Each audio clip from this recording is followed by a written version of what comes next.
आज सर एक बड़ा इतिहास जो है बना है। उत्तराखंड जो है पहला आजादी के बाद ऐसा राज्य बना जो यूसीसी जो है लागू किया जा रहा है।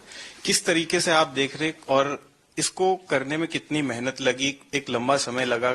कई बार लगता था कि टाइम बढ़ रहा था, कमेटी का ड्राफ्ट जमा करने के लिए 3-4 बार जो है उसको एक्सपेंड करना पड़ा। तो किस तरीके से आप देखते हैं इस पूरे प्रोसेस को? देखिए, आज का दिन उत्तराखंड के इतिहास में बहुत बड़ा दिन है। आज गौरव के क्षण हैं। एक पुण्य का काम पुण्य भूमि से हुआ है, देवभूमि से हुआ है। और उत्तराखंड की देवतुल्य जनता से जो हमने विधानसभा के 2022 के चुनाव में हमारे प्रधानमंत्री आदरणीय मोदी जी के नेतृत्व में, उनकी प्रेरणा से जो एक संकल्प लिया था कि नई सरकार के गठन होते ही हम यूसीसी को उत्तराखंड में लागू करेंगे, आज वो वायदा हमारा पूरा हो गया, एक संकल्प हमारा पूरा हुआ। उत्तराखंड की विधानसभा के लिए भी आज ऐतिहासिक दिन है।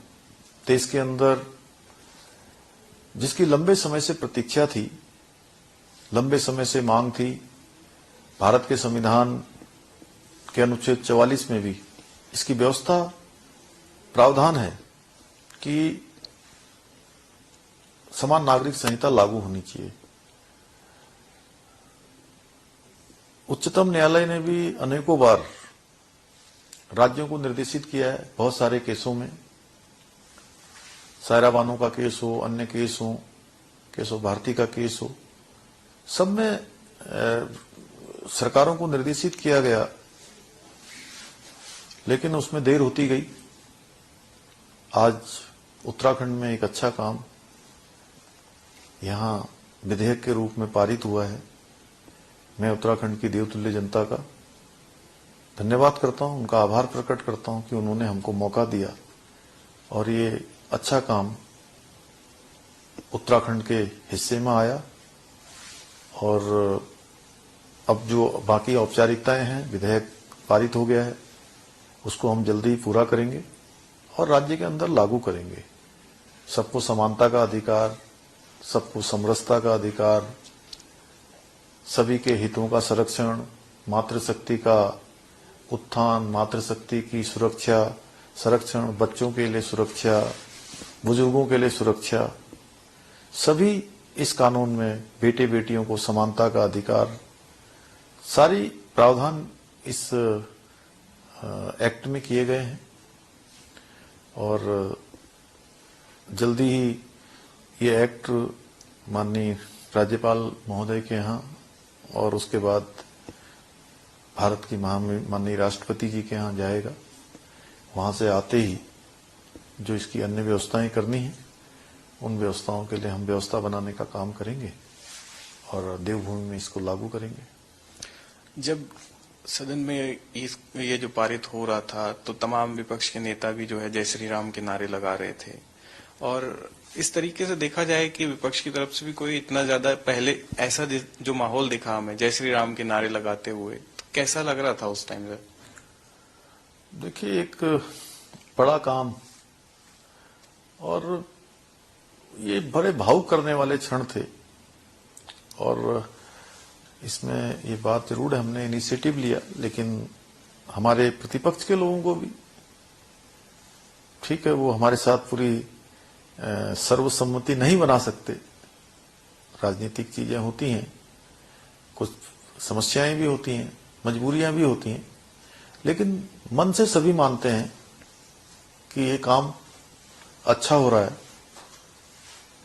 और इसलिए सबने चर्चा में भी भाग लिया है, अपनी बात भी कही है, बड़े सौहार्दपूर्ण तरीके से सदन भी चला है। और वैसे भी हमारे राज्य में आपस में बहुत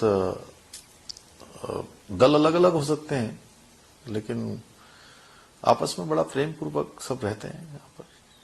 और ये चीज भी बड़े प्रेम पूर्वक तरीके से आज पारित हुई है। सर, असदुद्दीन ओवैसी कुछ सवाल उठाए हैं इन चीजों को लेकर के। एक उन्होंने कहा कि, और विपक्ष के भी कई नेताओं ने एक बात कही, जिस तरीके से ट्राइबल कम्युनिटीज को बाहर रखा गया है, तो वो कह रहे हैं यूनिफॉर्मिटी इसमें नहीं दिख रही है उस तरीके से, एक माइनॉरिटी को जो है क्यों इसमें शामिल किया गया, फिर जब इतनी बड़ी पॉपुलेशन जो है उसको बाहर रखा गया। देखिए, इसमें जो भी काम हमने किया है ध्रुव जी, जो भी काम हमने किया है वो काम हमने भारत के संविधान की भावना के अनुरूप, उसके प्रावधानों के अनुरूप, जो संविधान में जो व्यवस्था है उसके अनुरूप किया है। भारत के संविधान का अनुच्छेद 44 कहता है कि समान नागरिक संहिता लागू होनी चाहिए, हमने वो लागू की है।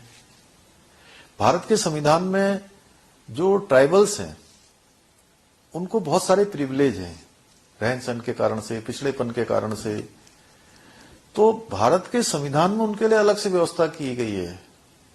हमने उसी के अनुरूप 342 में जो व्यवस्था है उसी के अनुरूप काम किया है कमेटी ने भी। और यहां जो संवाद के कार्यक्रम हुए हैं जिसमें 2,33,000 लोगों से संवाद हुआ है, तो ट्राइबल्स के समूहों के साथ भी संवाद हुआ है। उनको कोई आपत्ति नहीं थी कि हमारे साथ समान नागरिक संहिता में आने के लिए समान नागरिक संहिता उन पर लागू हो, लेकिन उन्होंने कहा कि हम इसमें आना चाहते हैं लेकिन हमको कुछ समय चाहिए। तो दोनों चीजें हैं, जहां भारत के संविधान की भी बात है और संवाद में जो लोगों ने कहा है, इसलिए मैं समझता हूं कि इस प्रकार से अगर हम ट्राइबल्स को उसमें ले आए होते तो ये कहते कि ट्राइबल्स के साथ पूरे देश में आपने जो है उनके अधिकार समाप्त कर दिए, आपने संविधान का माखौल उड़ा दिया, संविधान के आप खिलाफ चले गए। तो इसलिए केवल और केवल कहने के लिए है, इसमें कोई खराबी नहीं है। विपक्ष के साथी भी ज्यादा विरोध इसीलिए नहीं कर पाए क्योंकि कोई खराबी नहीं है, उसमें कोई कमी नहीं है। इसमें तो सबको समानता का अधिकार मिलना है, बच्चों की सुरक्षा होनी है, महिलाओं की सुरक्षा होनी है, बुजुर्गों की भी सुरक्षा होनी है। सर, एक लिव इन रिलेशन का जो इसमें है, ट्विटर पे भी हम देख रहे थे कुछ लोग जो है इसमें कह रहे हैं कि रजिस्ट्रेशन की जो बात कही गई है, तो कहीं ना कहीं उनकी कुछ लोगों की आशंका है, मैं आपसे ही इसमें कुछ क्लियरिटी भी उनकी भी हो जाए कि जिसमें कि रजिस्ट्रेशन जो है उनकी प्राइवेसी पे इफेक्ट करेगा और ये सारी चीजें रहेंगी। हम चाहते हैं, देखिए, बहुत जो भी इसमें प्रावधान किए गए हैं वो केवल और केवल बच्चों की सुरक्षा के लिए किए गए हैं। लिव इन रिलेशन में रहने वाले लोगों के लिए उनकी सुरक्षा हमारे लिए प्राथमिकता है कि वो सुरक्षित रहें, किसी प्रकार से उनके साथ कोई अनहोनी न हो, उनके माता पिता को बाद में उनके लिए पछताना न पड़े, दुख न हो। उन सब बातों को ध्यान में रखते प्राथमिकता उसमें भी सबकी सुरक्षा का ही है। कई बार आपने देखा होगा सूटकेसों में हत्या करके रख दिया जाता है, जघन्य हत्याएं हो जाती हैं, बाद में कई प्रकार के आरोप प्रत्यारोप होते हैं। उन सब पर गहनता से कमेटी ने काम किया है और काम करने के बाद जो सबसे अच्छा हो सकता था वो रास्ता अख्तियार किया है। इसलिए विरोध जैसी कोई बात इसमें नहीं होनी चाहिए।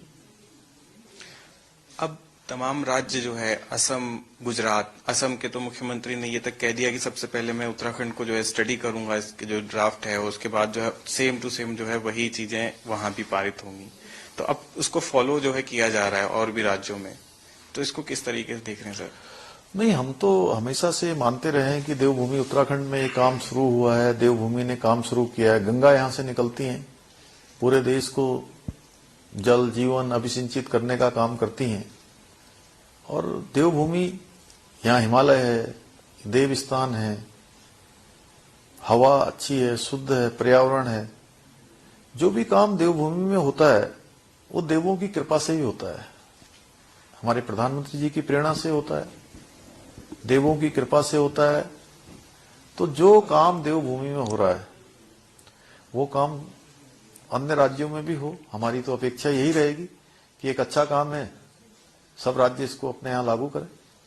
एक आखिरी सवाल सर, कई लोगों का कहना था कि ये जो है 2024 का इलेक्शन आ रहा है तो कहीं ना कहीं इसको जो है एक उत्तराखंड में एक प्रयोग किया गया है। विपक्ष के नेता भी कई सारे कह रहे हैं कि उसको जो है इलेक्शन के उसमें जो है, हालांकि पहले कहते थे कि नहीं होगा, अब जब हो गया है तो कुछ चीजें इस तरीके से कही जा रही हैं, इस पर क्या कहें? देखिए, जिनको जो कहना है वो कुछ न कुछ मीन में निकालते रहेंगे, इसमें कोई कमी नहीं है।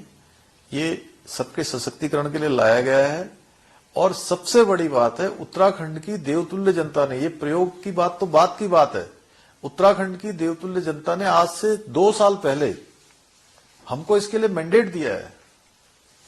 हम उनके मैंडेट के कारण से, उन्होंने हमको सरकार में लाए, तभी हम ये कानून लागू कर पाए। ये 2024 तो अब आ रहा है, हम तो 2022 के अपने वायदे को पूरा कर रहे हैं, अपने संकल्प को पूरा कर रहे हैं, जो हमने हमारे प्रधानमंत्री जी के नेतृत्व में उत्तराखंड की जनता से किया था, वो हमारा संकल्प पूरा हो रहा है। देवभूमि की जनता का मैं धन्यवाद करता हूं इसके लिए कि उन्होंने हमको ये मौका दिया, एक देव कार्य करने का अवसर हमको दिया।